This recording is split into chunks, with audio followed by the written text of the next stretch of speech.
Bonjour à toutes et à tous, je suis Christian Rouvière, président de l'APK, acteur référent pour la promotion des échanges de la commande et de l'achat dématérialisés. Alors, la mission de l'APK, la vocation de l'APK, c'est de mettre en relation le secteur public avec le secteur privé et de promouvoir les bonnes pratiques entre les deux secteurs. Aujourd'hui, dans le cadre de ces bonnes pratiques, je veux vous parler de l'ajustement des prix. Ajustement des prix, sujet très actuel, car nous connaissons tous de fortes hausses de matières premières depuis quelques semaines. Dans le cadre de ces hausses de matières premières, je veux aujourd'hui faire un focus sur l'ajustement des prix dans le cadre des marges. Et je fais un appel. Je fais un double appel, permettez-moi. D'abord auprès du secteur public et puis ensuite auprès des entreprises. Auprès du secteur public, je fais un appel auprès des acheteurs pour autoriser les entreprises à appliquer les hausses de matières premières dans le cadre de leur marché.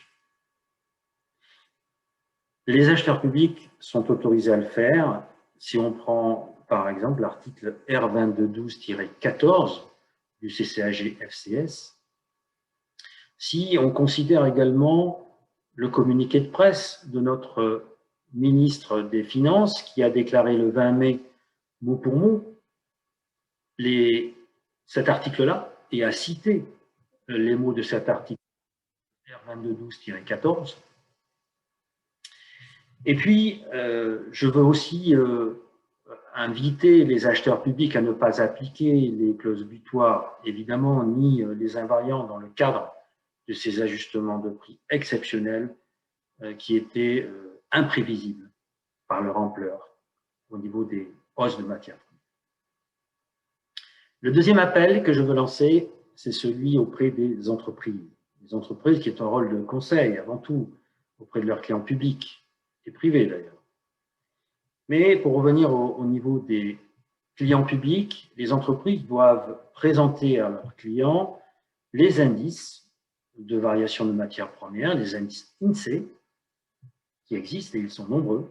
Citons par exemple l'indice de variation des prix du cuivre, qui est le 105-34-659 et qui concerne l'augmentation des prix du câble dans le métier de la fourniture de matériel électrique, par exemple.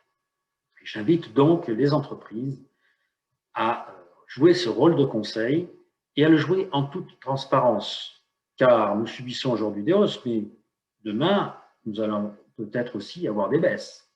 Et ça sera tant mieux pour les administrations. Il faudra être donc transparent pour répercuter ces baisses. Je conclurai en remerciant les deux parties. D'abord les acheteurs publics et puis les entreprises pour appliquer ces bonnes pratiques, et vous êtes nombreuses et nombreux à les appliquer au quotidien, sur l'ajustement des prix. Et enfin, je vous invite à rejoindre le site de l'APK où vous pourrez observer les parcours d'apprentissage que nous proposons à l'ensemble de notre clientèle et notamment à nos adhérents sur les bonnes pratiques.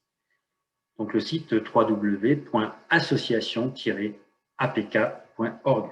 Et je vous dis donc à très bientôt.